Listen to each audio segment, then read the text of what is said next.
Bonjour à tous et bienvenue pour ce deuxième cours d'enseignement de la science et de la technologie. Nous sommes dans la partie physique-chimie, chapitre 1, la matière, et nous avons vu la dernière fois les définitions fondamentales concernant la matière, les objets et les matériaux. Aujourd'hui, nous allons parler des propriétés de la matière. Et en premier lieu, nous allons voir les états physiques de la matière qui sont au nombre de 3. Prenons un exemple concret pour les décrire.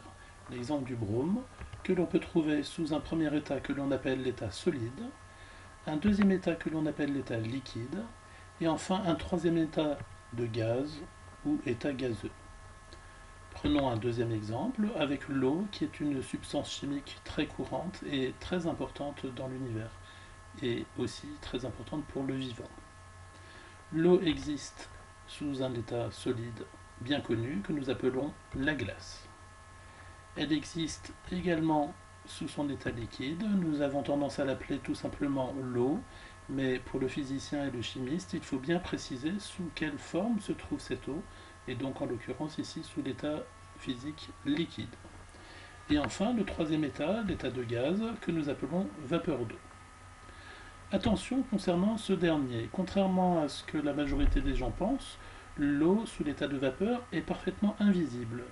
Concrètement, sur cette photo de bouilloire, vous pouvez voir de l'eau liquide sous forme de gouttelettes qui ruissellent le long des parois, mais aussi sous la forme d'un nuage qui se place au-dessus, de la même manière que vous voyez un nuage au-dessus d'une casserole où il y a de l'eau liquide qui est en train de chauffer.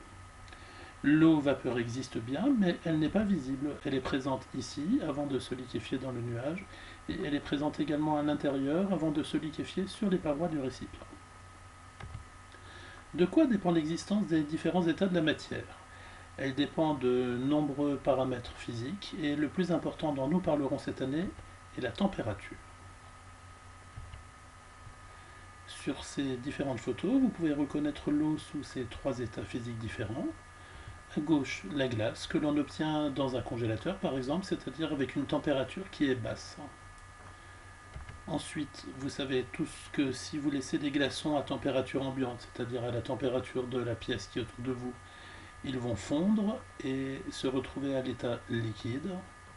Et enfin, vous avez déjà expérimenté également que lorsqu'en hiver, vous respirez à proximité d'une vitre, la vapeur d'eau qui sort de vos poumons va se liquéfier au contact de la vitre froide. Les états de la matière, donc, dépendent en particulier de la température. Dans le prochain cours, nous parlerons d'une autre propriété essentielle de la matière, c'est le fait que la matière possède une masse.